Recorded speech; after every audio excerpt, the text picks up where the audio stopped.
If you've driven north on I-29 in North Sioux City in the last 6 months, you've likely noticed a house with an unusual collection. KTIV's Katie Koppel introduces us to the Cornstalk King. I have 3 acres. And I had 3 acres of cornstalks. Meet Marty McLaughlin, the man with a new and unusual nickname. I got kind of nicknamed the Cornstalk King. When water overtook the banks of the Big Sioux River in June, it first flooded farm fields, collecting corn stalks and dumping them across his 3 acres of land in North Sioux City, South Dakota. He's been struggling to get rid of them ever since. FEMA wanted us to get a cost together on removal. Unfortunately, at that time, there was no programs to do it. But we had estimates anywhere from 375 to 450 dump truck loads at a $15,000 cost to remove them. With that price tag, he decided to remove them on his own. So he collected as much as he could into piles and began burning them, all while trying to determine if his home and all of his belongings were salvageable after an unprecedented flood. We've had some water off the interstate occasionally that we, between the DOT and us, have dealt with it, but nothing like this. This was never expected. For weeks, McLaughlin couldn't access his property with several feet of standing water still surrounding his home. So he turned to a more unconventional method to get from the road to his house. Everybody laughed about our bridge we had out here for 3 weeks of the canoes, because that was the only way we could get in and out.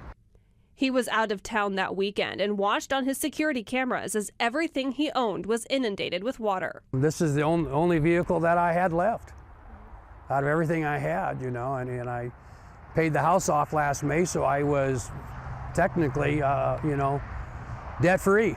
And at the end of June, I was out of $500,000 in damages. His new ATV, gone. His boats washed away. One found still attached to his trailer on the interstate. Another boat needed to be put back on its trailer with the help of a crane. He wishes a warning was given, like floods past. If I would have known what I know now, I would have came home Friday or Saturday, and I would have got everything out of here. My trailers were sitting empty, where it would have been $75,000 to $100,000 in damage maybe. I could have taken the precautions, but that's the thing. And after the fact, nothing. Thankfully, his home can be saved. Its structure is still sound. Now, he doesn't agree with how officials have responded to the disaster, but McLaughlin says he agrees with their decision to divert the water the way they did. Even sitting on this side of the fence, this side of the berm, I agree with what they did. It protected infrastructure, it protected job manufacturing. You know, would the interstate been destroyed and stopped all the traffic?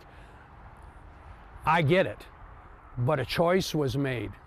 But they haven't stepped forward to rectify their choice and help the people. That's what's got everybody a little upset. He doesn't quite know what's next. He's working on the house, taking it one day at a time. So you sit here and you look at this whole thing and you're like, I'm 65, I wanted to retire, and now this hits, and now I got to figure out what's in the best interest of myself. And also keep chipping away at his cornstalk collection. If anybody's got tractors and trailers and they need fertilizer, I've got all kinds of fermented corn stalks.